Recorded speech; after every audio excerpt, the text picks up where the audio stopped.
Internal security system पर एक बहुत बड़ा सवाल खड़ा करता है कि क्या अमेरिका हमारी डेमोक्रेसी को कंट्रोल कर रहा है, तो इसकी छानबीन होनी चाहिए। देशभक्त का आज का एपिसोड बहुत ही क्रिटिकल है। बात सिर्फ पैसों की नहीं है, बात हमारे देश के इंटरनल मामलों में दखलंदाजी देने की है, हमारे देश की नेशनल सिक्योरिटी का है। इसीलिए नंबर वन, सबसे पहले एविडेंस क्या बताती है। साफ तौर से क्या कोई एक पार्टी, एक एनजीओ, एक विशेष ग्रुप यूएस से फंडिंग उठा रहा था, या सब इसमें शामिल थे? नंबर दो, क्या फंडिंग देश की सुरक्षा को किसी तरीके से इंपैक्ट कर रहा था? सोशल फंडिंग अलग है, ठीक है, लेकिन defence, law and order, election, कहीं दखल अंदाजी होने की कोशिश हुई थी? नंबर तीन, यूएस एड है क्या, ये चीज क्या है, और दशकों से इसका रोल क्या रहा है हमारे देश में, और यूएस एड से भारत में सबसे ज्यादा इंपैक्ट कहां पड़ रहा है? नंबर चार, क्या यूएस एड के पैसों से देश में अराजकता फैलाई जा सकती है? कौन इससे सबसे ज्यादा बेनिफिट कर रहा है, यह जानना जरूरी है। इन सारे मुद्दों पर बात करेंगे, लेकिन उससे पहले आपकी भी एक जिम्मेदारी बनती है। बहुत लोग दूसरी जगह फंडिंग ढूंढने चले जाते हैं आजकल, जब लोगों को सपोर्ट नहीं मिलता है, एनजीओज, मीडिया, यहां तक कि पॉलिटिक्स, या तो देशभक्त मेंबर से आता है, किसी भी कारण से आप हमें सपोर्ट नहीं कर सकते हो, कोई बात नहीं, कम से कम सब्सक्राइब करो, अपने फ्रेंड्स एंड फैमिलीज को देशभक्त की टोली में शामिल करो, इस एपिसोड को शेयर करो। नेता टाइप आधा काम मत करो, सब्सक्राइब के साथ साथ बेल आइकॉन। शीत युद्ध के समय 1961 में प्रेसिडेंट जॉन एफ कैनेडी ने US agency for international development या यूएस एड की स्थापना की। उसका मुख्य उद्देश्य उस समय था सोवियत रशिया के इन्फ्लुएंस को टक्कर देना, वो रशिया जो दुनिया भर में कम्युनिज्म का परचम फैलाना चाहती थी। और अमेरिका ने इस कम्युनिस्ट प्रोपेगेंडा का मुकाबला किया पैसों या एड देकर। सोवियत रशिया का तो खात्मा 1991 में हो गया, लेकिन अमेरिका अपनी वर्चस्व, अपना सॉफ्ट पावर मेंटेन करने के लिए, ऑल्सो चाइना के बेल्ट एंड रोड इनिशिएटिव को काउंटर करने के लिए, उन्होंने यूएस एड को जारी रखा, कई देशों को पैसा एड देकर। लेकिन क्रिटिक्स का हमेशा से मानना आया है कि सालों से वो कहते आए हैं यूएस एड बस फिजूल खर्ची है, इसका कोई पॉजिटिव इंपैक्ट अमेरिका पर नहीं पड़ता है, ये लिबरल एजेंडा बस फैलाता रहता है, और अमेरिकन सिटीजंस जिनका टैक्स का पैसा जाता है उनका इससे कोई लेना देना नहीं है, कोई बेनिफिट नहीं है। यूएस एड के बंद होने से दिक्कतें किसे आएंगी उसके बारे में हम बिल्कुल बात करेंगे आज, लेकिन पहले यूएस एड जा कहां रहा था यह जानना जरूरी है, बेनिफिट कौन कर रहा था यह जानना जरूरी है। 16 फरवरी को डोज ने ऑफिशियली इस बात का खुलासा किया कि भारत को 21 मिलियन, मान लीजिए 200 करोड़ रुपए दिए गए थे वोटर टर्नआउट को इंप्रूव करने के लिए, मैंने और आए लोग वोट करें उसको सुधारने के लिए। बीजेपी सरकार इस बात पर आक्रोश दिखाते हुए मैदान पर उतरी, चीखती हुई बोली कि किसको मिले ये पैसे, nation wants to know. Rajeev Chandrasekhar ने इसे डेमोक्रेसी पर हमला बोला और इसे देश में जो प्रोटेस्ट हो रहे हैं उससे सीधा जोड़ दिया। बिना नाम लिए कहा कि कुछ नेतागण weapons in the hands of foreign forces की तरह बर्ताव कर रहे हैं। चंद्रशेखर का यह भी मानना है कि फंडिंग उन लोगों ने दी है जो मोदी कि 10 साल की उपलब्धि से ईर्ष्या, माने वो जेलस हैं और उन्हें नीचा दिखाना चाहते हैं। इकोनॉमिस्ट संजीव सान्याल ने भी टिप्पणी की, कहा कि वो जानना चाहेंगे कि ये 21 मिलियन डॉलर मिले किसको। साथ ही में बांग्लादेश और नेपाल में भी पैसे दिए गए इलेक्शन के लिए, इसे बिगेस्ट स्कैम का एक टैग दिया गया। संसद में तो बीजेपी एमपी निशिकांत दुबे ने मांग की कि छानबीन होनी चाहिए इस फंडिंग को लेकर। दुबे जी का मानना है कि अग्निवीर प्रोटेस्ट, कास्ट सेंसस की मांग और नक्सलिज्म का जो कहर है, देश में सबसे ज्यादा जो बड़ी दिक्कतें हैं वो सब यूएस एड का किया कराया है, और इन पर ऑब्वियसली निशाना कहीं ना कहीं विपक्ष पर साधा। फिर कांग्रेस जगी, पुराने ट्वीट्स खंगाले गए, तो बात यह निकली कि क्योंकि सास भी मेरा मतलब है कभी स्मृति ईरानी भी कभी यूएस एड एम्बेसडर हुआ करती थी, तो कांग्रेस ने बोला कि क्या इसका मतलब है कि यूएस एड के तार सीधे मोदी कैबिनेट से जुड़े हुए हैं। I was a USAID ambassador to India on the WHO program for child health, and that program gave me a very expansive engagement with the healthcare segment. आनंद फानंद में बीजेपी को clarify करना पड़ा कि दरअसल में वो तो WHO, वर्ल्ड हेल्थ ऑर्गेनाइजेशन, ने स्मृति जी को oral rehydration salts ORS goodwill ambassador बनाया था फ्रॉम 2002 टू 2005, क्योंकि वो इतनी लोकप्रिय थी, उसमें कोई गलत बात नहीं है। लेकिन तब तक बात बिगड़ चुकी थी और ट्वीट्स खंगाले गए, और ये ट्वीट निकला फॉरेन मिनिस्टर एस जयशंकर की photo US aid administrator Samantha Power के साथ, और जब उन्होंने उनसे मुलाकात की, global development including challenges such as food and energy security के बारे में डिटेल डिस्कशन की। साथ ही साथ इस बात की भी पुष्टि होती है कि मोदी कैबिनेट ने 2023 में एमओयू साइन किया था between government of India and US aid for supporting Indian railways to achieve mission net zero, माने कार्बन एमिशन कम कराने के लिए, पोल्यूशन कम कराने के लिए एमओयू साइन हुआ था। और इससे पहले यूएस एड ने पैसे दिए थे, हमारी रेल मंत्रालय को पैसे दिए थे प्लेटफॉर्म्स के रूफटॉप पर सोलर पैनल लगाने के लिए। तो पैसा तो फ्लो करते आया है। आपदा में अवसर देख टीएमसी भी मैदान पर कूद पड़ी। पार्टी पूछने लगी कि ये मोदी के सबसे बड़े मास्टर स्ट्रोक के पीछे कहीं यूएस एड का तो हाथ नहीं है, क्योंकि दिलचस्प बात यह है कि यूएस एजेंसी ने पार्टनर किया था मोदी सरकार के साथ टू ड्राइव कैशलेस पेमेंट्स। और इसी के एकदम ठीक बात कहते ही कहते मोदी ने नोटबंदी का ऐलान कर दिया 2016 के एंड में। अब क्या यह सिर्फ एक कोइंसिडेंस है, इत्तेफाक है? हो सकता है, लेकिन प्रॉब्लम तो यह है कि आज तक हमें यह ऑफिशियली मालूम नहीं चला है कि नोटबंदी का आइडिया आया कहां से था, कितने लोगों से डिस्कस हुआ था, कहां है यह फाइल नोटिंग। बस हमें यह मालूम है हो गया, किसी ने करा दिया, और फिर जो इकोनॉमी डगमगाई आज तक संभल नहीं पाई है। तो क्या यह यूएसए ने करवाया था हमें धीमा करने के लिए, हमारी इकोनॉमी को चोट पहुंचाने के लिए? यह भी सच है कि कोविड काल में $40 मिलियन तो डायरेक्टली आया था सामने सामने, फर्स्ट इंस्टॉलमेंट में यूएस एड ने दिया, यूएस एड ने इंडिया को भेजा, हमने रिक्वेस्ट किया था। So 6 air shipments funded by USAID have departed the United States, 5 of which have already arrived in India. These flights include health supplies, oxygen supplies, N95 masks, rapid diagnostic tests, and medicine. And these are a lot of the components that the Indian government has expressed a vital need for. More flights are on the way, with total assistance expected to exceed $100 million. और Covid ही नहीं, खुद सरकार की नीति आयोग कब से US add के साथ काम करते आई है देश में health care access for instance को बेहतर करने के लिए। कांग्रेस और बीजेपी छोड़ो, यूएस एड के तार तो इस तरीके से बहुत लोगों के साथ जुड़े हुए हैं। जैसे आम आदमी पार्टी का मोहल्ला क्लिनिक राजेंद्र नगर में, जहां एक यूनिक वेंडिंग मशीन लगाई गई थी। इस वेंडिंग मशीन से 50 अलग अलग किस्म के प्रिस्क्राइब्ड मेडिसिन निकलते हैं।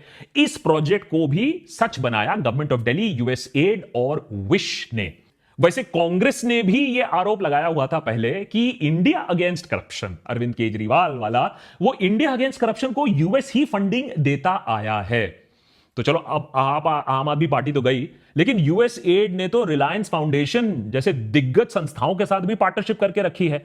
देश में उन्होंने रिलायंस के साथ पार्टनरशिप की जेंडर जो डिवाइड है हमारे देश में उसे कम करने के लिए।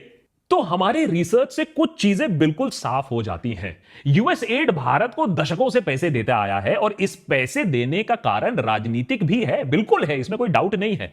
यूएसए हमें रशिया के पास नहीं जाने देना चाहता था, यूएसए अपना दबदबा, अपना इंफ्लुएंस हमारे ऊपर रखना चाहता था। लेकिन चिंता की बात यह है कि भारत के विकसित होने के बाद, विकास की तरफ रास्ते में जाने के बाद, लिबरलाइजेशन के बाद यह धनराशि बंद हो जानी चाहिए थी। लेकिन 2001 से अगर आप देखो, 2001 से लेकर आज तक करीबन 25 साल रफली मान लेते हैं, तो $3 बिलियन हमें यूएसए से मिले हैं, और उसका 1/4 करीबन $650 मिलियन हमें पिछले 4 सालों में मिला है। तो बीजेपी सरकार के कार्यकाल में सबसे ज्यादा फंडिंग हमें मिली है यूएस एड से। सवाल है क्यों? और सवाल यह है, यह पैसा गया कहां? क्या यह मुमकिन हो सकता है कि इतना भारी भरकम जो रकम आया है, बिलियंस ऑफ डॉलर्स, देश में ऐसे ही आ गया? सरकार को कोई खबर नहीं थी, कोई ट्रैकिंग मैकेनिज्म नहीं था, खासकर कि तब जब पिछले 10 सालों में मोदी सरकार ने एनजीओज और एफसीआरए पर एकदम कड़ी नजर रखी है। अब वो दूसरी बात है कि अगर इलेक्शन के नाम पर 200 करोड़ दिए भी, तो उसका क्या इंपैक्ट होगा हमारी इलेक्शंस पर, इंटरफेरेंस पर, उस पर अलग हम डिबेट कर सकते हैं। क्योंकि भारत जैसा विशाल और हमारा विशाल इलेक्शन, उस पर इम्पैक्ट करना इतना आसान नहीं है। अब फॉर कंपैरिजन आप ले लीजिए, यूएस एड ने पैसा डाला, वो बीजेपी के ऑफिशियल कैंपेन एक्सपेंडिचर का 1/10 था। बीजेपी का कैंपेन एक्सपेंडिचर उससे 10 गुना ज्यादा था। लेकिन देशभक्त पर हमारा यह मानना है कि अगर भारत सच्ची में विकसित बन रहा है, विश्व गुरु बनने की बात कर रहा है, तो हमें यह एड लेना बंद करना होगा। लेकिन हमें यह भी देखना होगा कि इससे कौन से प्रोजेक्ट्स पर इंपैक्ट पड़ने वाला है। क्या हमारी सरकार के पास इतना पैसा है कि इन प्रोजेक्ट्स को हम खुद ही संभाल ले, अमेरिका को बोले थैंक यू वेरी मच, हम अपना देख लेंगे? और सबसे जरूरी बात, क्या इससे पहले ये जो पैसा आया है, जो पहले आ चुका है, इससे किसी भी तरीके का इंफ्लुएंस, कोई भी नैरेटिव, कोई भी पार्टी, कोई भी नेता उसको खरीदने की कोशिश की गई है या खरीदा गया है? इसको जानना जरूरी रहेगा। तो ये फॉरगेट एंड फॉरगिव नहीं है। और इसका एक बहुत सिंपल उपाय है, अगर सरकार इंटरेस्टेड है, एक जेपीसी करवा दो। सारे पॉलिटिकल पार्टीज को इन्वॉल्व करो, पार्लियामेंट में जेपीसी बैठाओ, रिटायर्ड सुप्रीम कोर्ट जज को अपॉइंट करो, सारा खुला चिट्ठा करो, कहां से आया पैसा, कहां गया, किस एनजीओ के पास गया, एंड यूजर क्या था और कौन से प्रोजेक्ट में गया। इससे पता चल जाएगा, दूध का दूध पानी का पानी हो जाएगा। लेकिन क्या ऐसा होगा? और हम तो अभी तू में लगे हुए हैं। ये जो कॉन्क्रीट सोल्यूशन जो मैं आज आपको बता रहा हूं, ये करने में कोई मूड नहीं है, क्योंकि शायद सबके काले चिट्ठे खुलेंगे। अभी सिर्फ राजनीति चल रही है, राजनीतिक रोटियां सेकी जा रही हैं, ये देशभक्ति नहीं चल रही है, टाइम वेस्ट चल रहा है। और जेपीसी का मैं बता रहा हूं दूसरा बड़ा काम यह होगा कि यूएसएड में कौन कौन से प्रोजेक्ट्स फिजूल खर्ची कर रहे थे उन्हें बंद कर दो, जैसे डोज कर रहा है। और जो अच्छे प्रोजेक्ट्स हैं, और हां अच्छे प्रोजेक्ट्स हैं, हमने स्कैन किया है, जो अच्छे प्रोजेक्ट्स हैं उनमें लोगों की मदद कर दो। अब सवाल यह है कि उतना पैसा है या नहीं है। मेरे ख्याल से तो हम उतना पैसा निकाल सकते हैं या फिर प्राइवेट सेक्टर को इन्वॉल्व कर सकते हैं। इस साल यूएस एड के जरिए करीबन 1000 करोड़ रुपए हमें मिलने वाले थे अमेरिका से वाया यूएस एड। अब इसका इंपैक्ट तो है, एजुकेशन पर है, जेंडर पर है, क्लाइमेट चेंज प्रोजेक्ट्स पर इंपैक्ट तो जरूर पड़ेगा, ज्यादा नहीं लेकिन पड़ेगा। 1990 से लेकर आज तक यूएस एड का दावा है कि उन्होंने 2 मिलियन बच्चों की जान बचाई है भारत में। उनके आंकड़े ये बताते हैं कि 6 लाख ऐसे किसान हैं जिन्होंने उनके बताए टेक्निक्स का इस्तेमाल करके अपनी यील्ड, अपनी फसल बढ़ाई है।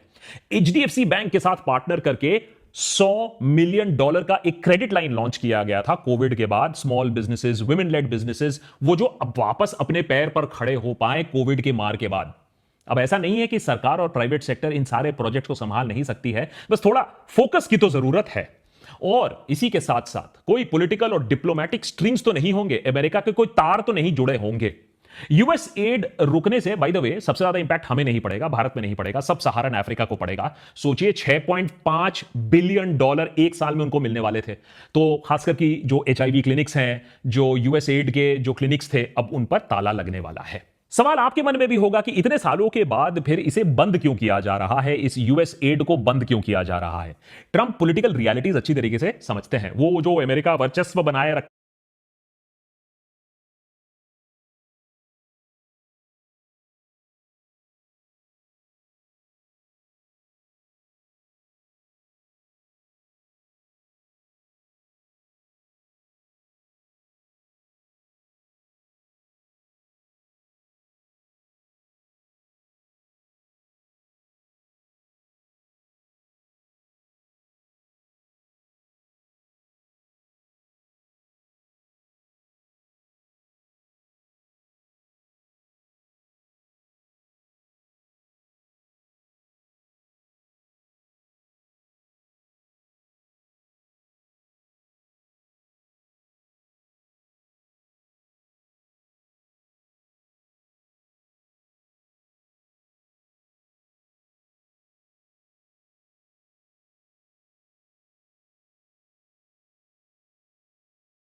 रखा है, पूरे दुनिया पर इतना पैसा लगा रखा है, वो ट्रंप को चाहिए नहीं। ट्रंप को घर में जीतना है, अपनी पार्टी को जिताना है और अमेरिकन लोगों की सहायता करनी है। और इसीलिए वो सारा एक्स्ट्रा पैसा बाहर से खींचकर अमेरिका में फोकस करना चाहते हैं। अमेरिका की इकोनॉमी नहीं तो और भी खस्ता हो जाएगी।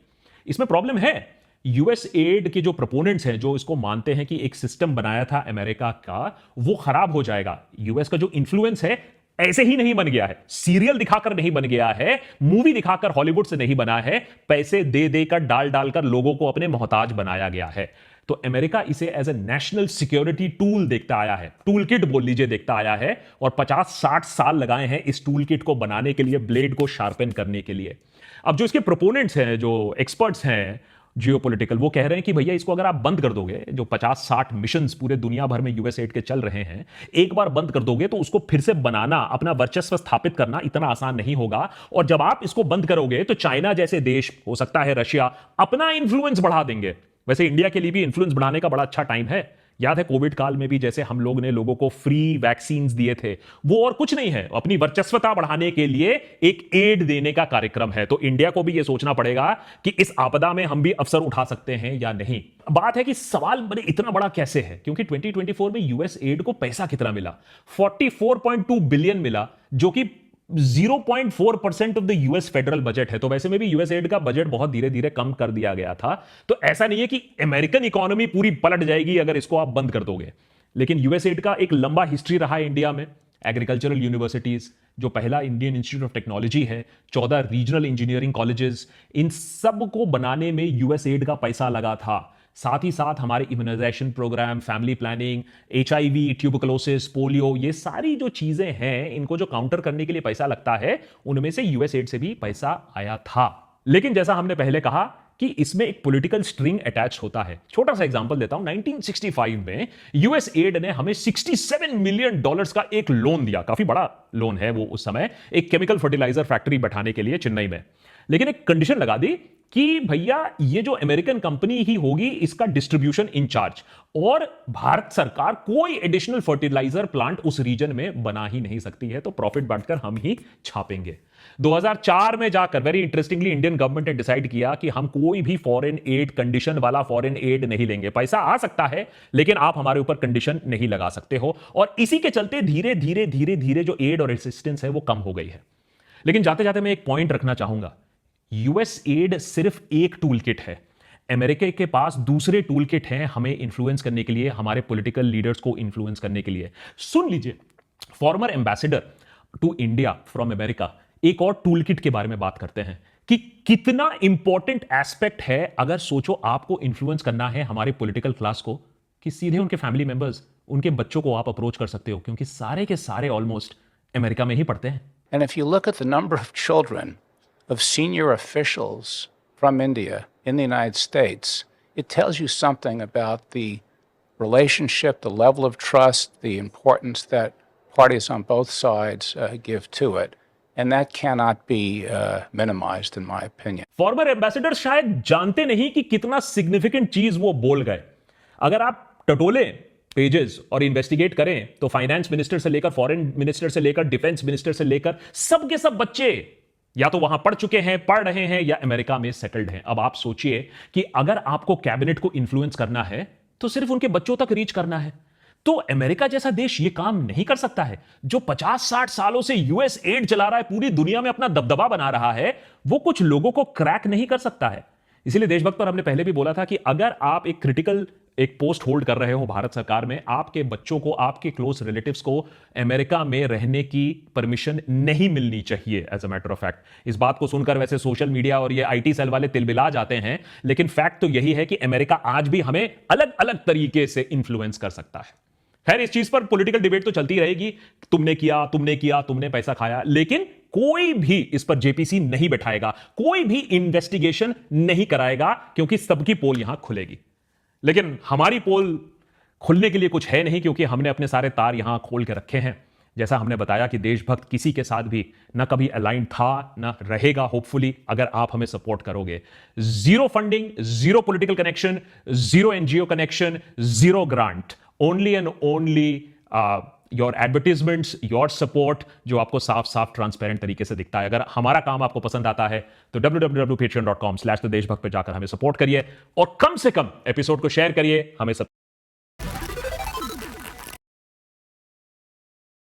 आई just want to give you a small update. 2-3 चीज़ें हैं। जहाँ पहले मैंने एक नया यूट्यूब चैनल बनाया है रिपोर्टर रूममेट नाम से, जिस पे मैं weekly pop culture news cover करता हूँ।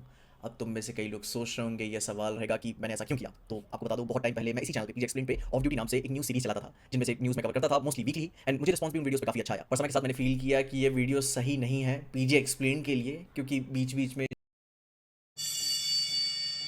14 फरवरी 2025 शाम 6 बजे उड़ीसा की KIIT यूनिवर्सिटी में एनुअल फेस्ट शुरू हुआ। 3 दिन चलने वाले इस फेस्ट में जहां एक तरफ बड़े बड़े सितारे KIIT के कैंपस में परफॉर्म कर रहे थे और सारे स्टूडेंट्स उसी माहौल में डूबे थे, वहीं 16 फरवरी 2025 को दोपहर 3 बजे कॉलेज के गर्ल्स हॉस्टल QC4 में रहने वाली नेपाली स्टूडेंट प्राकृति लामसाल अपने रूम में डेढ़ पाई गई, और इसी के बाद से कॉलेज का माहौल इस कदर बदला जो वहाँ के नेपाली स्टूडेंट्स ने कभी सोचा नहीं था। प्रकृति की मौत की खबर जैसे ही चारों तरफ फैलने लगी तो अथॉरिटीज ने लड़कियों को हॉस्टल में लॉक कर बाहर जाने से तो रोक दिया, लेकिन प्रकृति के दोस्तों ने कुछ ऐसा खुलासा किया जिससे गर्ल्स हॉस्टल में सभी स्टूडेंट्स का खून खौल उठा, क्योंकि यह खबर सामने आई कि प्रकृति की मौत का जिम्मेदार उन्हीं के कॉलेज में पढ़ रहा 3rd ईयर का मैकेनिकल स्टूडेंट आद्विक श्रीवास्तव है। आद्विक और प्रकृति काफ़ी वक्त से रिलेशनशिप में थे, लेकिन पिछले साल 2024 की नवरात्रि में दोनों अलग हो गए थे, जो प्रकृति के भेजे गए इस मेल से कंफर्म होता है। उन दोनों के बीच ब्रेकअप कई महीनों पहले हो चुका था, लेकिन प्रकृति ने 4 हफ्ते पहले ही IRO ऑफिस में आद्विक के अगेंस्ट हैरेसमेंट की कंप्लेन फाइल की थी। IRO यानी इंटरनेशनल रिलेशंस ऑफिस, जो इंटरनेशनल स्टूडेंट्स के लिए फर्स्ट पॉइंट ऑफ कांटेक्ट होता है, जहां वो किसी भी तरह की प्रॉब्लम्स को उनके सामने रख सकते हैं। और यहाँ हम किसी छोटे मोटे कॉलेज की बात नहीं कर रहे हैं, हम बात कर रहे हैं Kalinga institute of industrial technology की, जो कई प्रेस्टिजियस इंटरनेशनल ऑर्गेनाइजेशंस की मेंबर है, जहां 65 कंट्रीज से हजारों स्टूडेंट्स पढ़ने आते हैं। इसी वजह से सबको लगने लगा कि कॉलेज की इमेज को बचाने के लिए IRO ने कोई ठोस कार्रवाई नहीं की, क्योंकि अगर की होती तो आज प्रकृति जिंदा होती। इसी बात का गुस्सा वहां के स्टूडेंट्स में फूट पड़ा और उन्होंने IRO ऑफिसर को कन्फ्रंट कर सच्चाई जानने की कोशिश की। 4 हफ्ते पहले इधर एक कंप्लेन हुआ, उस लड़की ने बोला कि एक लड़के ने मुझे परेशान किया है, वो मुझे हाथ लगाता है, मैनिपुलेट करता है, मुझे पैसा देता है। उनकी शिकायत थी कि प्रकृति की कंप्लेन पर भी एक्यूज के पेरेंट्स को इन्फॉर्म क्यों नहीं किया गया और ना ही कुछ भी राइटिंग में लिया गया। इसी बीच खबर आती है कि आद्विक फ्लाइट बुक कर भुवनेश्वर से भागने की फिराक में है और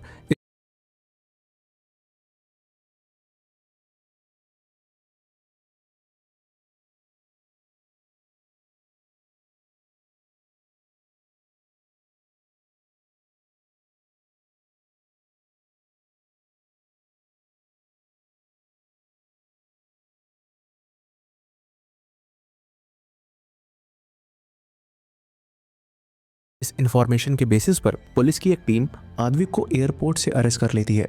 गौर करने वाली बात यह थी कि आद्विक के पास मिले बोर्डिंग पास में जो बुकिंग टाइम मेंशन्ड है वो 16 फरवरी की दोपहर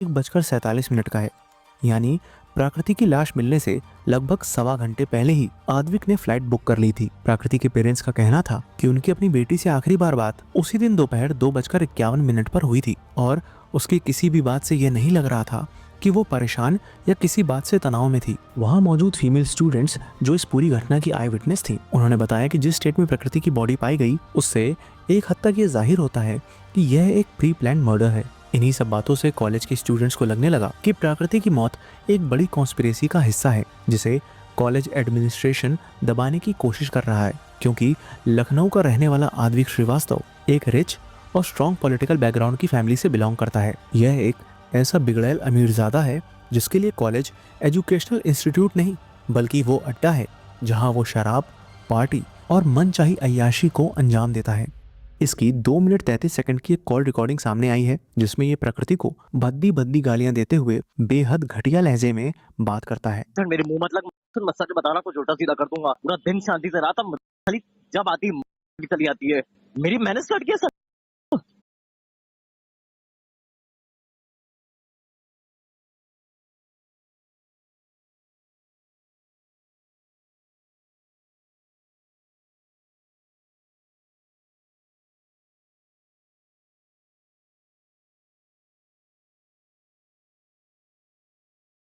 भद्दी भद्दी गालियां देते हुए बेहद घटिया लहजे में बात करता है। सर मेरे मुंह मत लग, मत सच बताना कुछ उल्टा सीधा कर दूंगा। पूरा दिन शांति से रहा था, खाली जब आती चली आती है। मेरी मैंने स्टार्ट किया सर। माफी मांग प्रकृति, मेरे मुंह मत लग से। मुझे कुछ माफ कर दो। बोल तू से बड़ा मुंह चलता तेरे की तरह। आद्विक के दोस्त का यह ऑडियो भी लीक हुआ है जिसमें यह साफ होता है कि प्रकृति इसके साथ कितने टॉक्सिक और अब्यूजिव रिलेशनशिप में थी। We tried to stop the girl. We went and spoke, and then again she got back with him. Then he manipulated her not to be friends with us anymore. So she all, it was all a scheme, and we don't know about the scheme. And then he broke her nose also last year. We tried to complain. We went everywhere, but nothing happened. And I was friends with the girl also. Police ने body को postmortem के लिए भेज आदमी को arrest भी कर लिया था, लेकिन इसके बावजूद हालात और बिगड़ने वाले थे, क्योंकि सच छुपाने के लिए कॉलेज एडमिनिस्ट्रेशन जो खेल रच रहा था वो वहाँ के स्टूडेंट्स को साफ नजर आने लगा था, और इसी वजह से उन्होंने इन्वेस्टिगेशन में सच और ट्रांसपेरेंसी की डिमांड रखनी शुरू की, जिसके चलते उसी दिन शाम को वाइस चांसलर ने स्टूडेंट्स को ऑडिटोरियम में बुलाकर उन्हें समझाने की कोशिश की। जो भी इंसिडेंट्स से रिलेटेड जो भी एविडेंस होंगे, चाहे रूम का कोई चीजें होंगी, चाहे वो किसी भी तरह का डिजिटल डिवाइस है या किसी भी तरह का कोई पेपर वर्क है या कोई भी चीजें है, वो उसी तरह से हम लोग हैंडओवर करेंगे, और ये सभी लोग का दायित्व है। आप लोगों से हाथ जोड़ के विनती है कि आप लोग इस बात को इस तरह से ना करें। लेकिन स्टूडेंट्स के बीच ये बात फैल रही थी कि क्राइम सीन को टेम्पर किया गया था, क्योंकि पुलिस के आने से पहले ही वार्डन ने बॉडी को KIMS हॉस्पिटल भेज दिया था, जो उन्हीं की यूनिवर्सिटी का हिस्सा है, और इन सब की गवाह उस वक्त वहां मौजूद गर्ल स्टूडेंट्स थीं। इतना ही नहीं, ना कॉलेज स्टाफ ने इमीडिएटली पुलिस को इन्फॉर्म किया और ना ही प्रकृति की फैमिली को। उल्टा एविडेंस मिटाने के लिए प्रकृति के फ़ोन, लैपटॉप और डायरी को वहां से हटा दिया गया। इसलिए जब पुलिस वहां पहुंची तो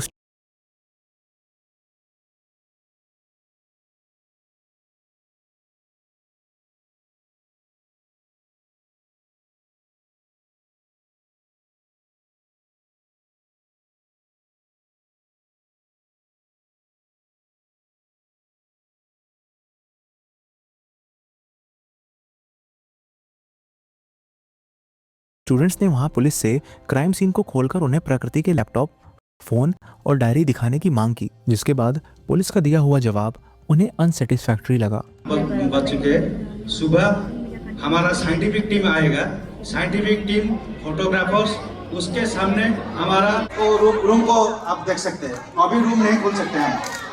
स्टूडेंट अश्योरेंस चाहते थे कि अगर क्राइम सीन से छिड़खानी नहीं की गई है तो किसी एक स्टूडेंट को रूम खोलकर प्रकृति का फोन और लैपटॉप दिखा दे।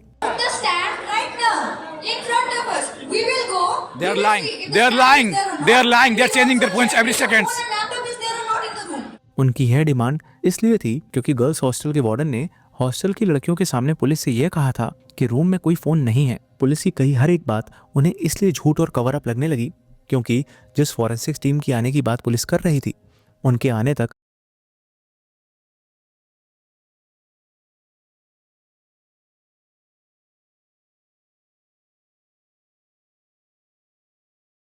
क्राइम सीन को एक मैंडेटरी प्रोसेस के तहत सील नहीं किया गया था। Police are lying with us. They are changing every lines. They are changing every statements. Please help us Indians. Students को लगने लगा कि आरजीकर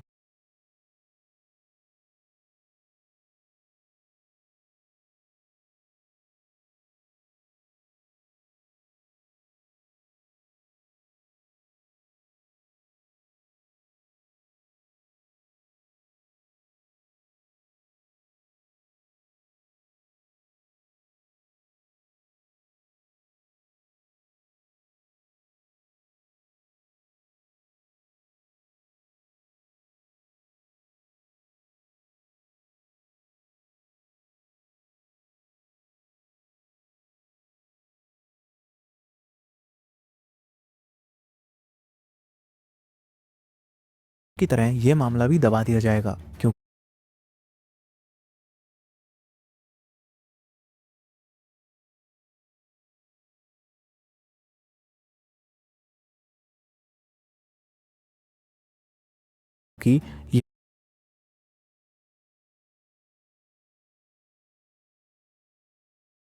यहाँ पर भी वही पैटर्न साफ नजर आ रहा था। इसलिए प्रकृति को इंसाफ दिलाने के लिए स्टूडेंट्स ने प्रोटेस्ट करना शुरू कर दिया।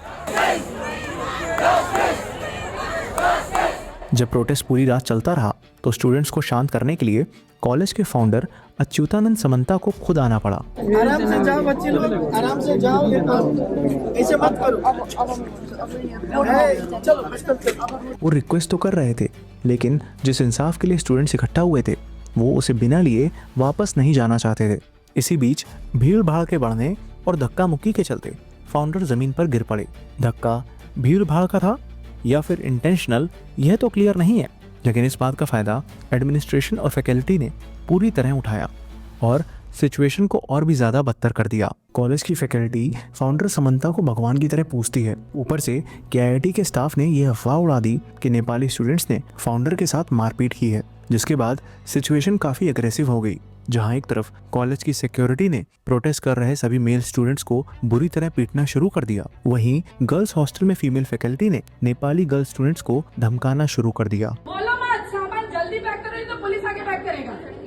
सामान पैक करो, यहाँ कोई भी मुझे दिखाई नहीं देगा, पुलिस करेगा। जो भी यहाँ दिखाई देगा उसके आगे उसका डिसिप्लिनरी एक्शन लूंगी। पर बात सिर्फ धमकी पर ही नहीं रुकी, क्योंकि इसके बाद उनकी तरफ से आया ये बयान काफी शर्मनाक था। 40,000 बच्चों को आदमी खिला रहा है, पढ़ा रहा है, फ्री में बिठा के। तुम्हारे कंट्री का उतना बजट होगा, उतना बजट होगा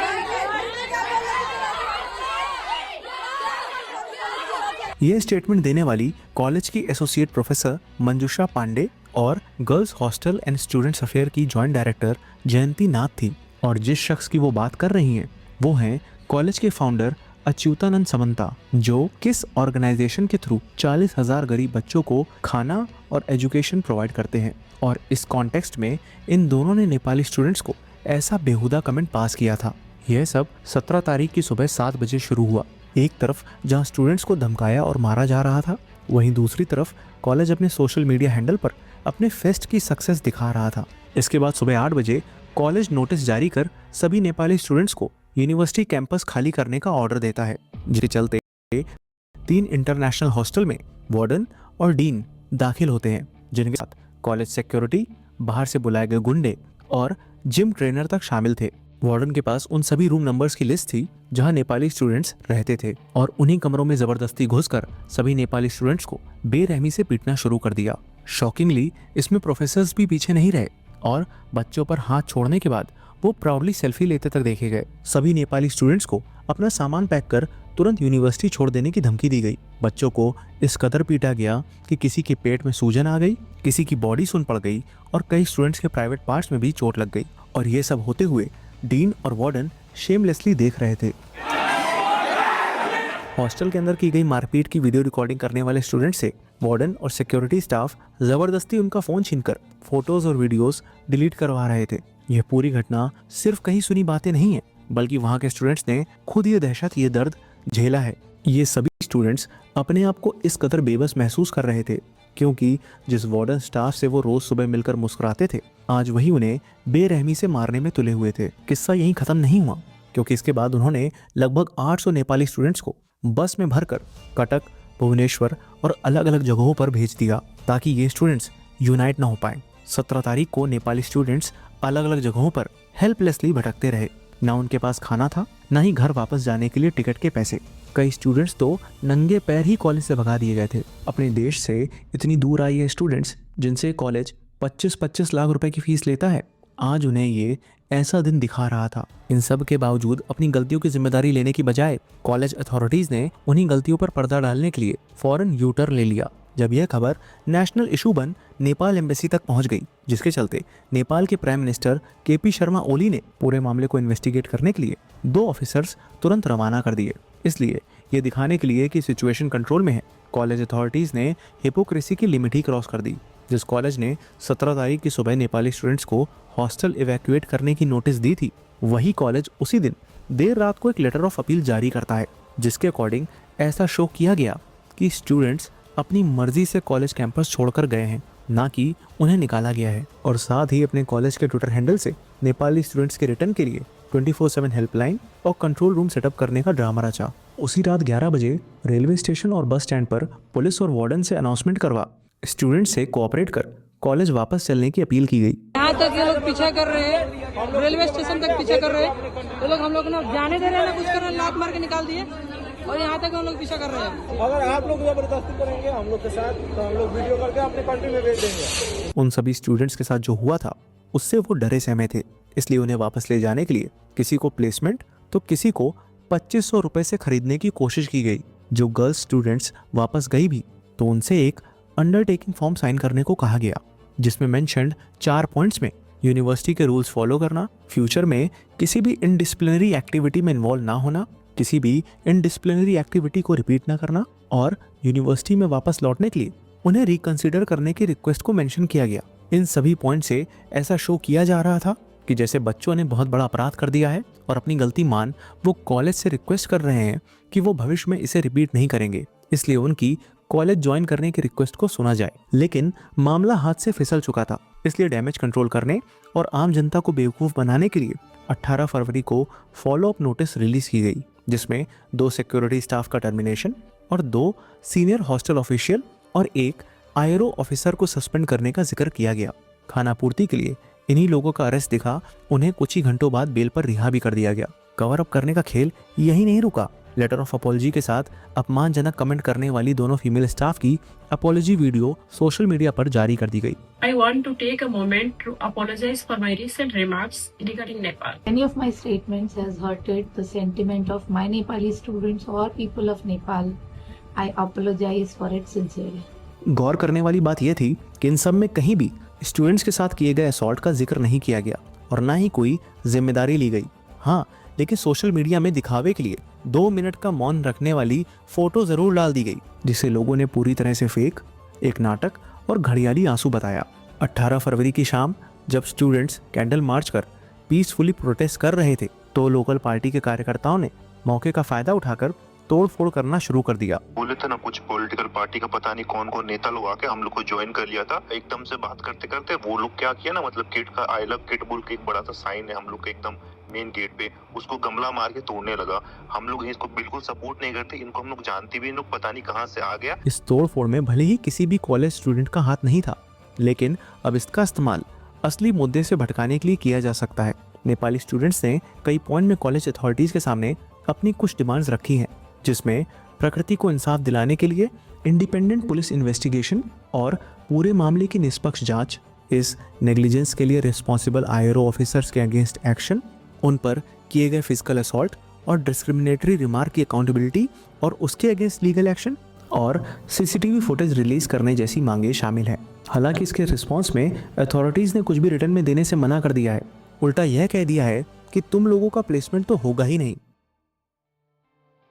हम शुक्रगुजार हैं उन सभी स्टूडेंट्स का जिनकी आवाज़ को दबाने और कुचलने की सारी कोशिशें की गई। इसके बाद भी वो बिना किसी से डर के सारा सच हम तक लेकर आए हैं, क्योंकि यह सिर्फ एक स्टूडेंट की मौत का सवाल नहीं है, बल्कि एक ऐसी व्यवस्था पर सवाल है जो पैसा, पावर और पॉलिटिक्स के आगे सच्चाई को दबा देती है।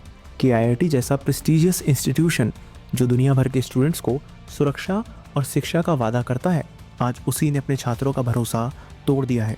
कि आईआईटी जो इंटरनेशनल स्टूडेंट्स को अपना घर कहकर बुलाता था, क्या ये वही घर है जो अपने ही छात्रों को रात के अंधेरे में बिना पैसे, बिना खाना और बिना किसी आसरे के यूं ही सड़कों पर भटकने के लिए छोड़ देता है? जो कॉलेज उनका सेकंड होम होना चाहिए था, वही उनका सबसे बड़ा दुश्मन बन गया। कुछ स्टूडेंट्स अभी तक शॉक में हैं, समझ नहीं पा रहे हैं कि जो हुआ वो सच था या कोई बुरा सपना।